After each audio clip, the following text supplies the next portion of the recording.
Hola, somos Carrie Charlie y este es nuestro podcast 1% Mejor.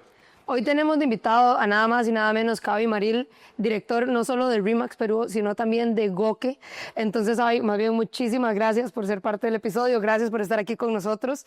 Sos realmente un pilar para nosotros, para el crecimiento que hemos tenido, entonces no podía faltar aquí. Antes de cualquier cosa, me gustaría que nos contes un poquitito de vos, de dónde venís, qué has hecho en todo tu transcurso profesional. Bueno, primero muchas gracias, la verdad que me emociona y los he estado siguiendo y los felicito porque este podcast está buenísimo. Muchas gracias. Y gracias por la invitación, me encanta, me encanta. Bueno, la historia es bien larga porque ya llevamos muchísimos años en la calle, como digo yo, pero bueno, yo soy abogado de profesión. Ok. Primero empecé siendo abogado penalista, solamente porque quien era mi jefe era penalista y me parecía lo lógico. Abogado penalista es los que meten a la cárcel a las personas. Sí, y yo era de los que trataba de que no los metan más bien, Ok. o de proteger la justicia y en eso de estar buscando la justicia, a veces entonces me metí en enredos porque no era lo que están esperando de mí y bueno, la cosa es que no me gustó. Ok. No me gustó, no es la parte, no va con mi forma de ser. No Entonces, fluías. no fluía, esa es la palabra, no fluía, pero ya se ha embarcado. Y ya estaba casado y con 2 hijas, entonces había que seguir. Y ahí hice un cambio, entonces me metí a ser abogado inmobiliario, es decir, de bienes raíces. Ok. Entonces saqué una especialidad en derecho inmobiliario. Y un poquito ahí como que hay un cambio en mi vida, porque como abogado de bienes raíces me contrata una oficina de RE/MAX para ser abogado y ahí conozco el mundo de los bienes raíces y me doy cuenta que a mí lo que me apasiona, lo que de verdad me apasiona, es manejar equipo, los negocios, pero manejar equipos. Un poquito así es como inicia, que fue la pregunta. Ok, y a todo eso acá en Costa Rica. Muy bien. Mi oficina ha estado históricamente en La Paco, Ok. ahí en Escazú. Ajá. Y ahí empezamos la oficina que todavía existe de abogacía. La compartíamos con la oficina de RE/MAX. Ah, ok. Y entonces, quien me invita a RE/MAX, Freddy, un gran amigo que en paz descansa, Freddy tenía su partecita de bienes raíces, su esposa compartía conmigo la parte de abogacía, entonces nos intercambiamos clientes. De los clientes de abogacía los pasamos a bienes raíces acá, pero les voy a contar una anécdota muy rápida. Todo me cambia un día con un muchacho que me invita a hacer un negocio con él, me pide ayuda y yo realmente hago toda la negociación de una propiedad. Y todo está muy bien. La cosa es que durante el día hago la negociación, hago el contrato, le ayudo al muchacho, me pedía café y yo se lo daba. Y no tengo problema en eso, que ustedes me conocen, ese no es el tema. Pero al final del día, al muchacho le traen una comisión bien jugosa Ajá. y a mí me traen mis honorarios que, solo por respeto no voy a decir, pero créanme que eran bien pequeñitos. Y eso que me fue bien. Ajá. Ahí dije, yo tengo que hacer un cambio.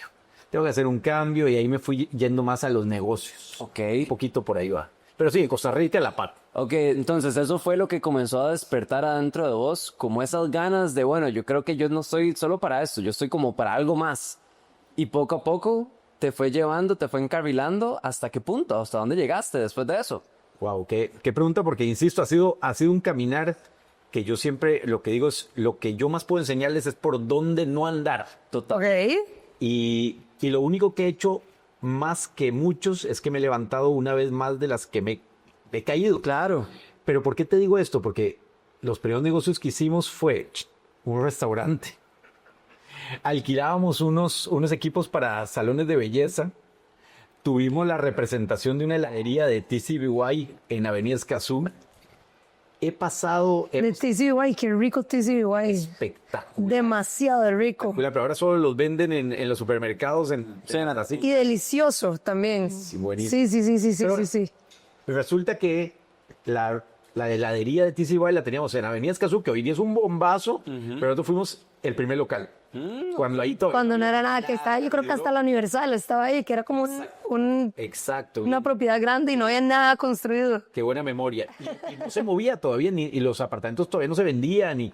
Bueno, el restaurante fuimos el primer local de Momentum Lindora. Ok. Entonces, Wow. igual, era el primer local, no había nada, nosotros éramos los que jalábamos gente. Hoy día Momentum es... Por supuesto, es súper desarrollado. Sí tengo que aclarar que el restaurante fue muy famoso y exitoso. Ok. Pero ahí empieza, digamos, la historia. porque con el restaurante lo logramos vender y compramos nuestra primera franquicia de Remax. Ok. Nosotros, cuando hablo de nosotros es porque todo esto ha sido acompañado de mi mejor amigo y socio de la vida, que de paso, yo sé que no me han preguntado, pero qué tontería esta de la gente que dice que no se puede hacer negocios con amigos. Total. Totalmente. Porque entonces, ¿con quién se hace negocios? Con enemigos. Jamás. No se puede. Bueno, pero entonces con mi mejor amigo empezamos este restaurante y después la franquicia de Remax y ahí empieza a fluir. Si quieren, después seguimos contando un poco. Pero Y a todo esto Remax todavía Costa Rica. la franquicia era una oficina normalita de Remax en Escazú, el Apaco. Ahí la Ah, ok, teníamos. seguías en Costa Rica. Ok. Todavía en Costa Rica. Y ahí empezamos como a fluir un poco hasta que viene la crisis del año 2007. Uf. Esa crisis fue una crisis muy, muy fuerte.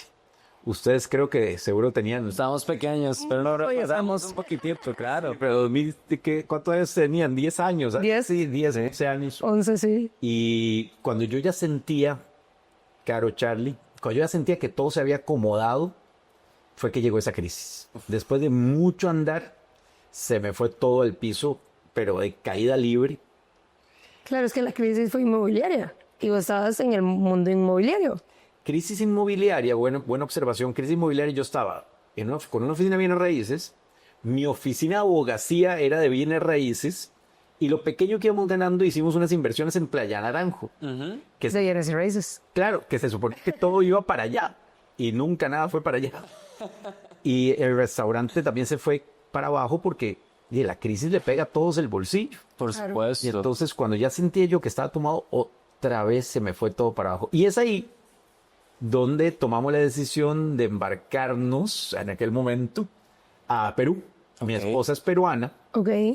y mi socio es peruano. Claro. Y entonces digo, no sé, aquí no están dando la cosa, Aquí vamos a no es- Perú. Y digamos que ahí fue donde empieza esta historia que ustedes más o menos conocen de Perú. Ok, y pregunta, porque cuando uno se cae, definitivamente lo más difícil es levantarse. ¿Qué pasaba por tu cabeza en esos momentos? Porque definitivamente uno a veces se echa a morir y emocionalmente, físicamente, espiritualmente uno cuestiona todo. Entonces, ¿qué hubo dentro de vos que vos dijiste, no, yo me levanto nuevo y me voy a Perú a ver qué hago por allá? O sea, ¿cómo fue eso? Qué buena pregunta. Yo creo que la gente se queda abajo o no logra seguir adelante porque es el típico plan B. Como que todo el mundo tiene en la mente un plan B. Mira, si esto no sucede, entonces mi plan B es tal. Yo nunca he tenido plan B. Para mí la vida es plan A. Ok. Y el plan A tiene que suceder. Esa sería la primera respuesta. Me gusta. Hashtag no al plan B. No hay plan B, me gusta. Pero lo primero es que no hay otra opción, Charlie. Ok. Es decir, Vos para este momento, perdón que te interrumpa, vos ya tenías a tus chicas. y esa es la segunda que iba a decir, Caro. Ya hay una familia. Resulta que lo primero, que era lo que le iba a decir a Charlie, es no había otra opción. Y la segunda, ¿qué tenía en la mente? Mi esposa y mis 2 hijas. Si yo caigo, estas chicas en aquel momento, perdón, una de las 2 no había nacido, que estaba Wow. a punto de nacer, y la otra tenía casi 3 años.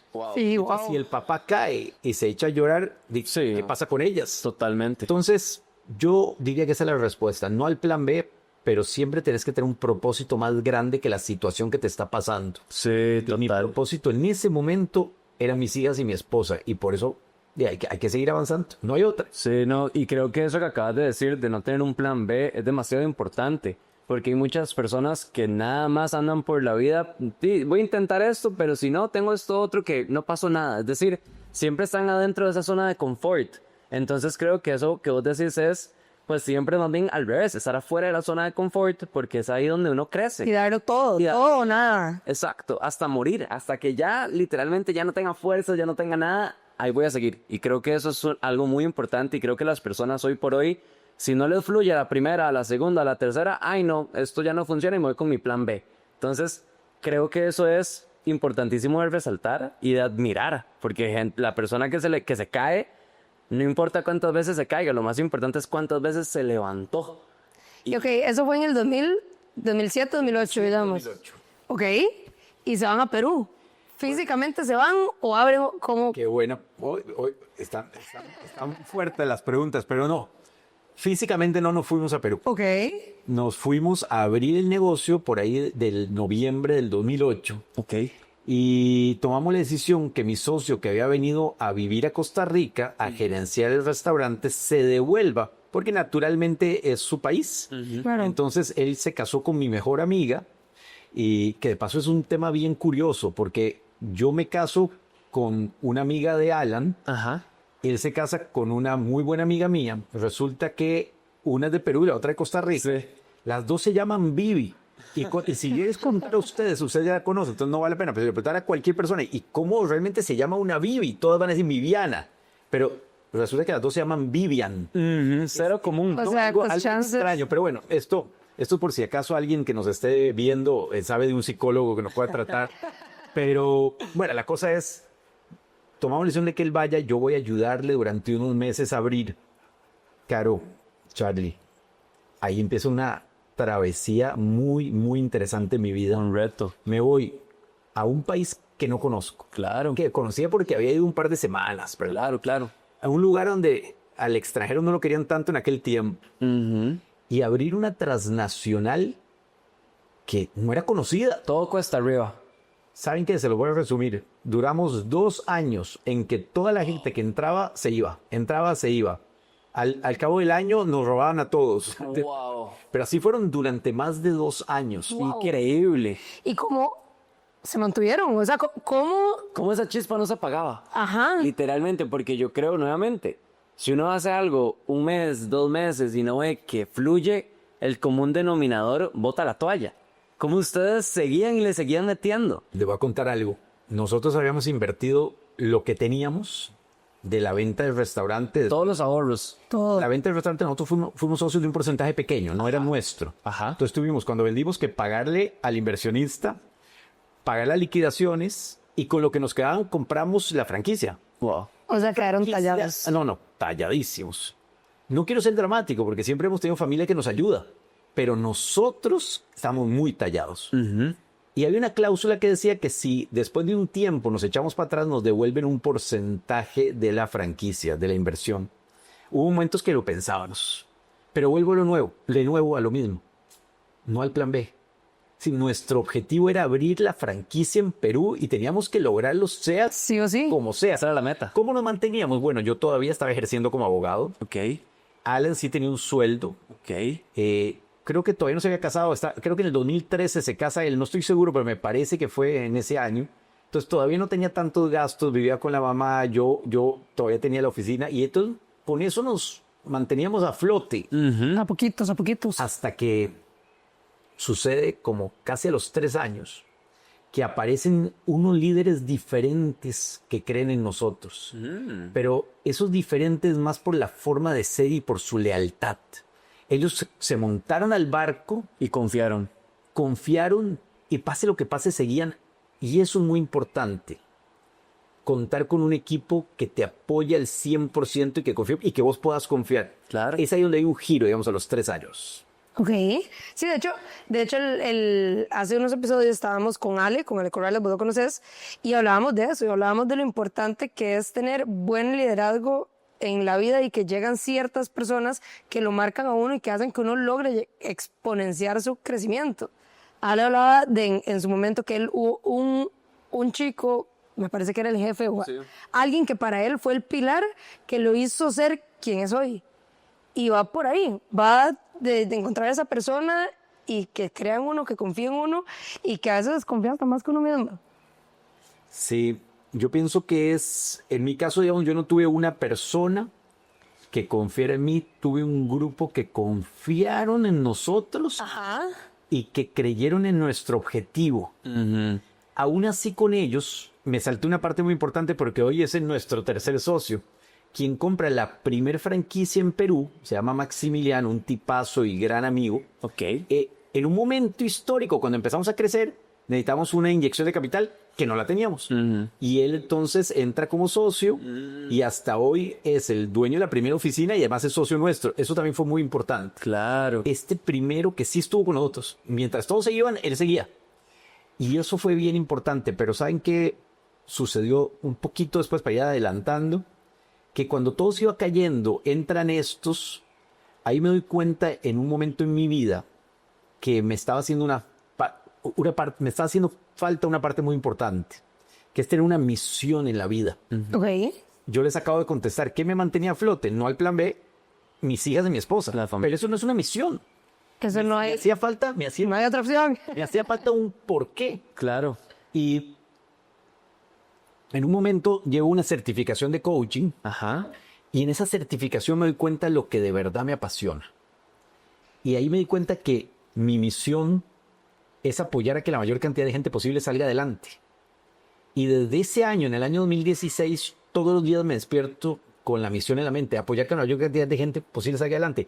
Y eso te da la oportunidad de fluir con más tranquilidad. Claro. Porque ya sabes para qué te levantaste hoy. Por supuesto. La mayoría de gente se levanta, creo yo, o es lo que me pasaba en aquella época de abogado.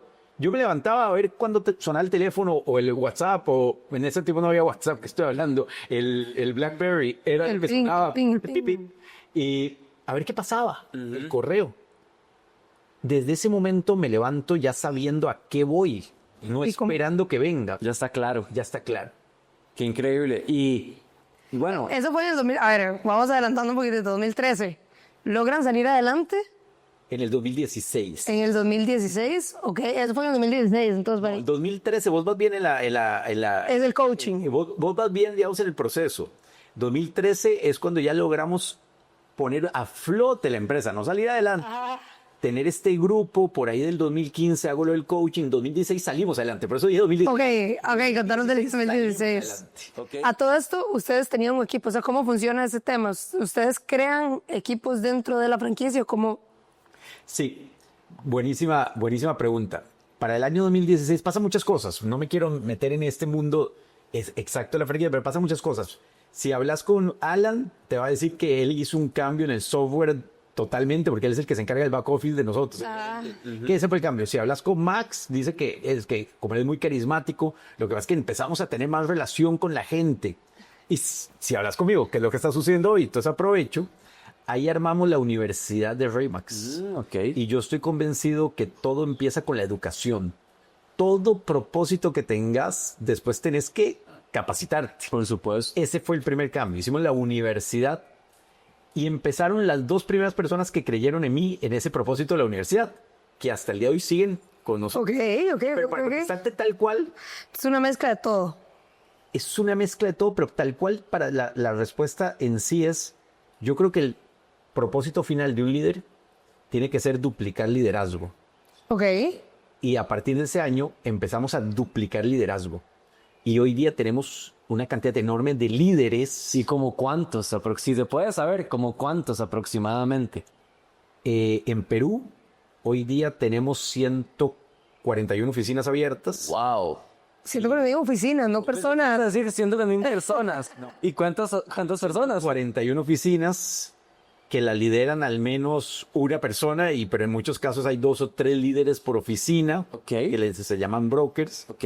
Y dentro de cada oficina hay decenas de personas. Hoy día debemos de superar las 4,000 personas que están Wow. en el equipo. Y ahora me surge otra pregunta. ¿Cómo haces para tomar el liderazgo de tantísimas personas? Porque si bien es cierto, no tenés el contacto de las 4,000, tal vez, eso pienso yo. Es decir, no hay el tiempo en un mes para reunirse con los 4,000.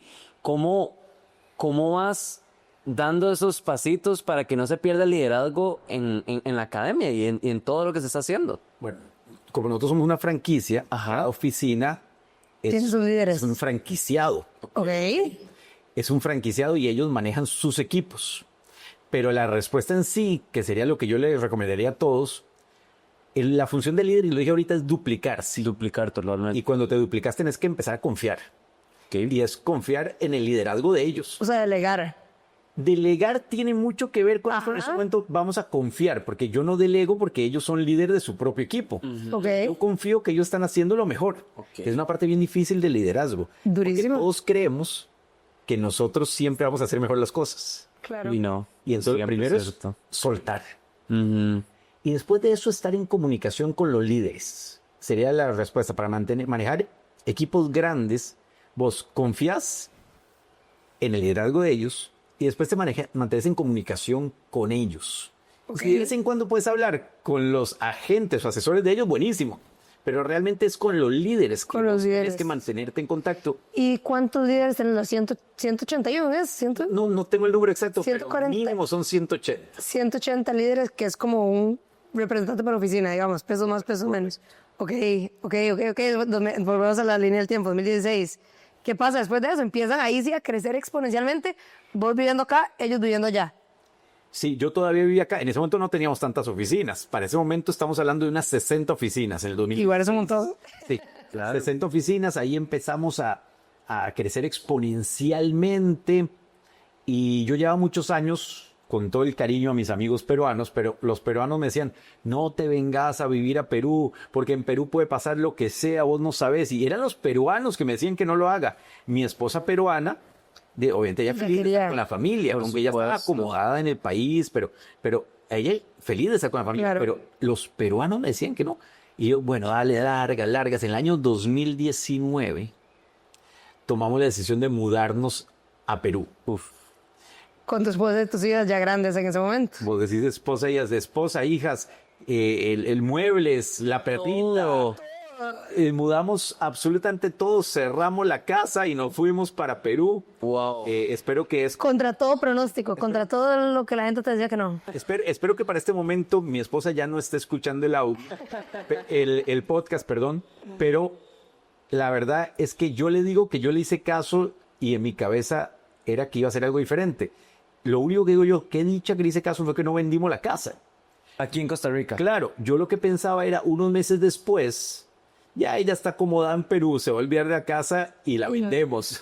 Pero la verdad que le hice caso, la alquilamos y vino la pandemia en el 2000. No nos habíamos ni acomodado.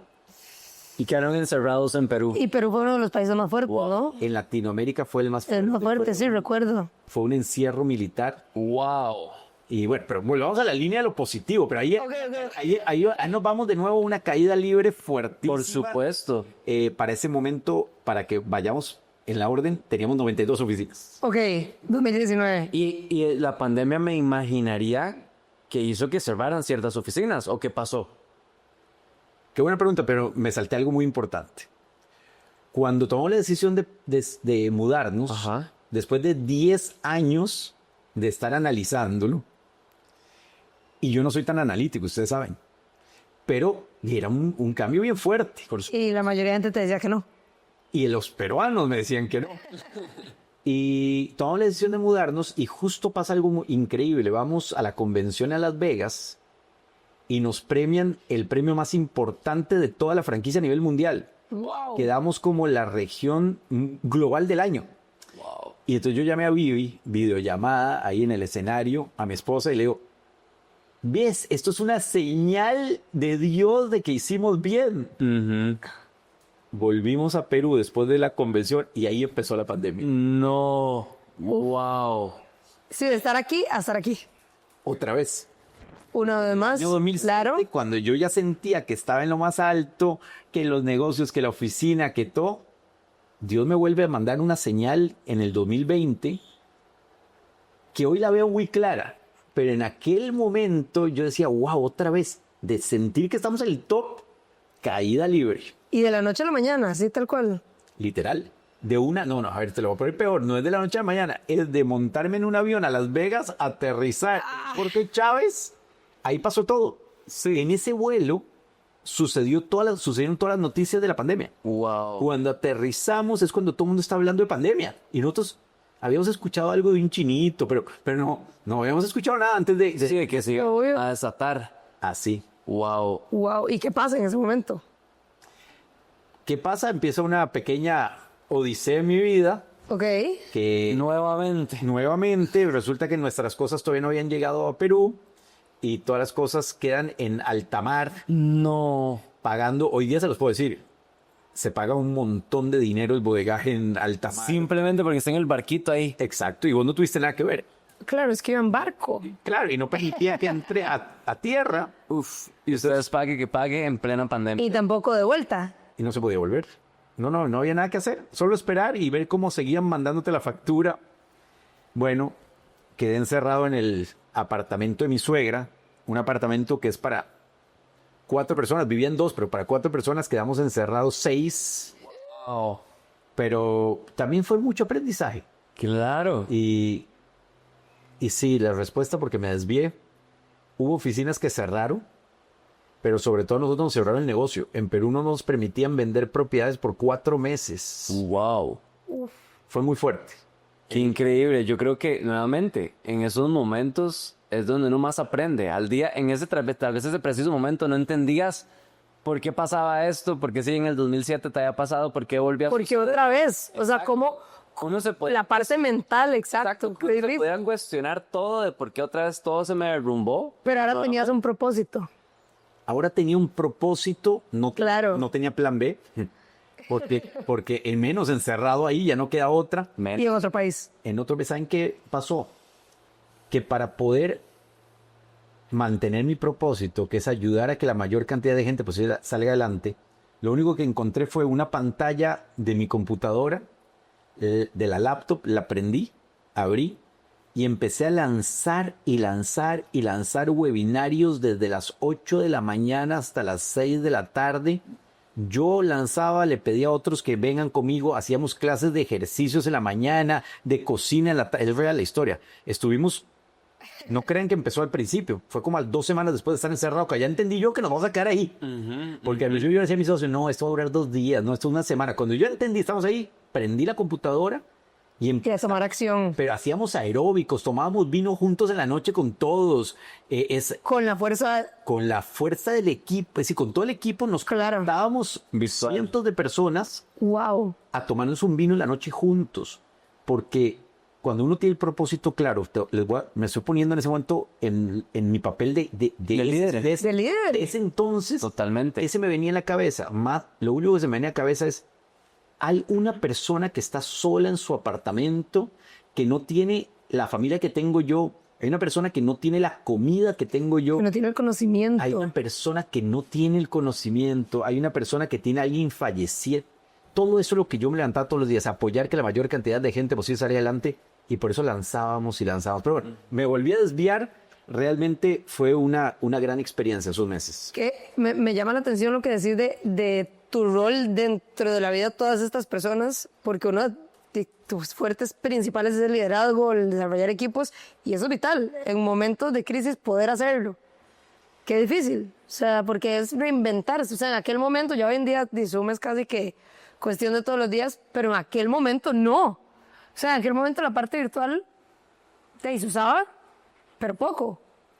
Sí, yo tuve la suerte que como yo vivía en otro país de donde estaba el equipo, tuve que aprender a usar el Skype diariamente, el Zoom diariamente, porque era mi forma de comunicación. Claro, porque no estabas tan lejos. Entonces a mí la transición que todo el mundo vivió, yo ya la tenía. Sí, ya estabas adelantado. Era mi método de comunicación. No Total. había otra. Pero sí, realmente lo que puedo decirles de ese momento es poner al otro adelante. Yo creo que una función fuerte del líder es entender, y hay un libro muy bueno que lo recomiendo, yo a ustedes ya en algún momento se lo había pasado, que es Los líderes comen al final. Cuando vos entendés ese concepto, se te hace más sencillo. No es qué pasa conmigo, es qué pasa con ellos. Y así estaba yo todos los días durante esos 3-4 meses. Bueno, y ya posterior de que pasó la pandemia, de que ya todo pasó, por ejemplo, ¿cómo se recuperó? ¿Cómo fue ese paso a paso para que ya todo otra vez se volviera ya normal? Es decir, ya volvieran a la normalidad. ¿Cómo fue eso? La transición nosotros la hicimos muy rápido. Ok. Ok. Nos dijeron abramos. Y abrieron de una. Y abrimos significaba, vamos, abrimos la oficina, vénganse de una vez, que si quieren venir con mascarillas, distancia, pero vamos de una. Empezamos a llamar a todos no los pensarlo, líderes, abran actuar. oficina, de una vez inviten a sus equipos, si no pueden hagan Zoom. Fue como todo, hagamos todo rapidísimo. El lunes que abrieron, ese lunes ya estábamos todos reunidos y poniéndole gas. Yo soy muy intenso. Como yo. Y sí. Solo un poquito. Sí, bastante como vos. Y entonces hubo un momento que una de las líderes, Julie, me llama Marta y me dice, Javi, mira, yo creo que ya puedes dejar de disparar, claro, porque yo estaba con en el momento ya audios, ¿verdad? WhatsApp. Ajá. Pero mi objetivo no era tanto el audio, era activar, porque hubo una transición muy extraña después de la pandemia, del encierro, porque la pandemia sigue, pero el encierro, la gente se acomodó también. Ojo, hay gente que le encantó quedarse en casa. Sí. Hay gente que Totalmente. le gustó vivir del chequecito que le mandaban. Sí. Entonces la gente está acomodada. Y yo lo que quería es quitarles ese confort. Esa era mi misión durante los primeros días, que sí duramos unas 3 semanas, pero fue muy rápido. Bueno, y al hoy, si vos volvés a ver para atrás y volvés a ver todo lo que ha pasado, por ejemplo, en el 2007, en el tema de la pandemia, ¿qué pensás? Es decir, ¿qué decís? ¿Lo ves desde un punto de vista de que más bien, gracias a Dios, pasó todo eso? Porque sin esos golpes tal vez no serías el Avi que sos hoy. ¿O qué punto de vista tomarías? O no Yo te dirías, tengo "Oye". una más profunda todavía. ¿Qué le dirías a tu Abby del 2007 en el momento donde todo se vino abajo? Wow. Esa está más profunda. esa está bien profunda. Ahorita contesto la tuya. Al Avi del 2007 le diría en este momento, anda corriendo a buscar un mentor que te pueda apoyar a caminar lo que viene en estos 2 años y medio, que a mí nadie me había enseñado. Punta golpe. Yo era la típica persona que todo el mundo me decía, es que tienes estrella, hasta que quedé estrellado en el 2007. Y no sabía a quién acudir. Nunca había tenido un mentor. Eso les respondería, anda, busca alguien que te lleve distancia y pídele consejos por dónde caminar, porque mucho lo malo que me pasaron esos 2 años fue no saber qué hacer. Ok. Y a la tuya, así como decir que gracias a Dios no, porque la pandemia fue lo peor que ha pasado en mi vida y en la vida de la gente. Falleció tantas personas, familias, que yo no podría agradecer por algo así. Claro. Lo que sí puedo decir es que fue un gran aprendizaje, Charlie. Fue las dos ocasiones, pero la de la pandemia fue un aprendizaje muy fuerte. Hoy veo para atrás y digo, sí encuentro un porqué hacia mí, que era ¿Por qué has pasado todo esto? era la arrogancia que tenía antes. Interesante. Te ayudó a aterrizar, de Me cierta ayudó manera. a entender que todos somos igual. Yo siempre he sido bastante empático y siempre he considerado que todos los seres humanos somos iguales. Pero la pandemia y el 2007 me hicieron de golpe entender a ser humilde. Eso sería mi mayor aprendizaje, ser humilde. Porque pase lo que pase, estés arriba, lo más arriba, puedes caer de picada. Cierto. Y Y hay de la noche a la mañana. gente que está abajo, que mañana podría subir fuertísimo. Todos somos iguales. Hay que saber aprender y eso creo que el liderazgo, una parte muy importante del liderazgo es mantener la humildad. Qué buena lección. No lo había pensado así, pero sumamente cierto. Hoy estamos arriba, mañana estamos abajo. De hecho, el podcast pasado hablábamos de que lo único garantizado es el constante cambio. Es decir, todo cambia. Todo cambia. Y que Entonces, todos los cambios son para bien, son para formarlo a uno. Y que si uno lo agarra de la manera correcta, va a aprender de eso. Hay 2 opciones cuando sucede algo así de la noche a la mañana. O me echo a morir, o me limpio la carita y vamos para adelante y pase lo que pase. O sea, literalmente no hay plan B. Ayer estaba con un amigo en la oficina y entonces decía, ¿pero qué será? Empezaron como a contarme historias de cosas que se han preguntado mías en las últimas semanas por algunas circunstancias que han estado sucediendo en el negocio. Y entonces dicen que se reunieron, estaban tomando un café y decían, ¿pero qué es que Abby? No, ¿será que así es exacto fue? ¿Será que de niño le quitaron los sentimientos? Porque se le ve como que no está pasando nada. Y entonces tiene que ver con lo que estás diciendo. Claro. Hay una opción, siempre está, y es facilísima. Prendo el Netflix a ver series, a llorar, y cuando venga mi esposa le digo que estoy depre y que me traigo otro tecito. Sí. Esa opción existe. Claro. Y qué rico, ¿no? Pero después está la que yo tomé la decisión intencionalmente. Es que ante cualquier cosa, mañana es un nuevo día y vamos de nuevo. Y eso no es que no tenga sentimientos. Es que yo no veo otra opción. En la vida hay que seguir. Sí, sí, vos me pareció a mí o blanco o negro y si uno cae en el negro, todo mal. Ok, y una última pregunta para aterrizar, que es la misma pregunta que siempre me gusta hacer. ¿Qué le dirías a una persona? Ya te pregunté qué le dirías a tu Abby de aquel momento. ¿Qué le dirías a una persona que está iniciando su vida profesional, que tiene todas las ganas del mundo para comérselo? ¿Qué harías? Qué buena. Pero te voy a contestar dos cosas. La primera que le diría a esa persona es, en la vida hay dos formas de aprender, solo que malintencionadamente nos han hecho equivocarnos. Realmente uno puede aprender fallando. Y eso es lo que todos dicen, que para tener éxito hay que caer, hay que fallar. No es cierto, porque hay otra forma de aprender. Es escuchándonos a los que ya hemos fallado y no cometer los mismos errores. Es aprender en cabeza ajena. Exacto. Y lo primero Claro. es que le diría a la persona, quítate esa tontería de que hay que fallar. No hay que fallar. Hay gente que sí puede ser exitosa sin caer y sin fallar, pero hay que escuchar a los que fallan por qué fallaron. Y lo segundo, que para mí es básico, no hay que ser serios para hacer las cosas en serio. Me encanta. Me encanta, sí, yo creo que realmente resume todo lo que hemos venido hablando. O sea, es el lema tuyo, yo te he escuchado mucho decirlo, no hay que ser serio para hacer las cosas en serio. Es, sí, literalmente lo resume, o sea, resume todo lo que nosotros te conocemos, cae ahí y yo creo que todos los que están viendo el podcast que te conocen saben que es real. De hecho, me parece que ayer subiste un story con eso, ayer o antier, diciendo algo así, creo que... Puse la foto, no hay casualidades, puse la foto de Ajá. Alan, Max y mía. Hecha con la inteligencia artificial. Bien, Es que te... Bien, gracias. Y puse, no hay que ser muy buena. Y yo sabía que iba a traer reacción, pero es parte de... Porque ahí no saben todas las cosas que se han burlado, que esto, que lo otro, que yo me puse más pelo. Yo no me puse nada, fue el inteligente que me puse más pelo, que el otro le puse esto. Pero Yo tengo una pregunta, ¿cuál eras vos? El del dedito. el del dedito, Obvio, por supuesto. obviamente el del dedito, que es parte de, para los que nos están viendo, es parte de buscarte tu marca personal. Eso que dijiste del dedo. Hubo un día que yo decidí dejar de ser abogado.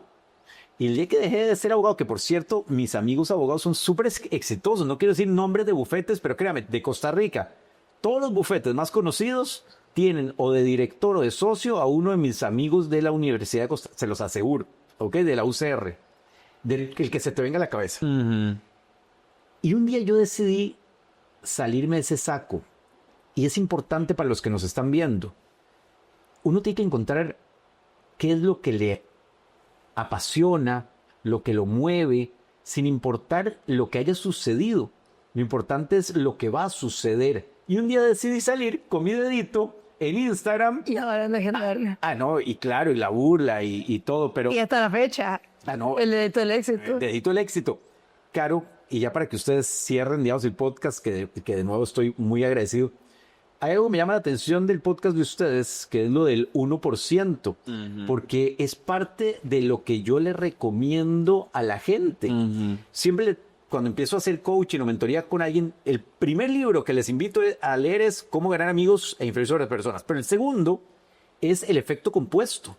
Ok, muy Y el bueno. efecto compuesto enseña cómo uno puede llegar al máximo potencial, pero de a poquitos. De a pasitos. Ese del 1% los felicito. Muchas Porque es impresionante. De a 1% lo que puedes llegar a hacer es increíble. Totalmente de acuerdo. Más bien, Abby, muchísimas gracias por haber estado por acá el día de hoy. Gracias por compartir también todas esas lecciones que sin duda alguna, pues, nos dejan demasiadas experiencias Totalmente. que como acabas de decir, pues, No, hay que aprender en cabeza ajena. eso era lo que quería decir. Me robaste las palabras, pero bueno, gracias por el día de hoy y sin duda alguna estoy seguro que los que te están viendo, pues, van a poder aprender un poquitito de vos. Sí, más bien, muchas gracias, como dice Charlie. Y nos vemos en el próximo episodio. Espero que hayan disfrutado, que hayan aprendido muchísimo, igual que nosotros en la sesión de hoy. Y nos vemos pronto. Muchas gracias. Chao, chao. Chao.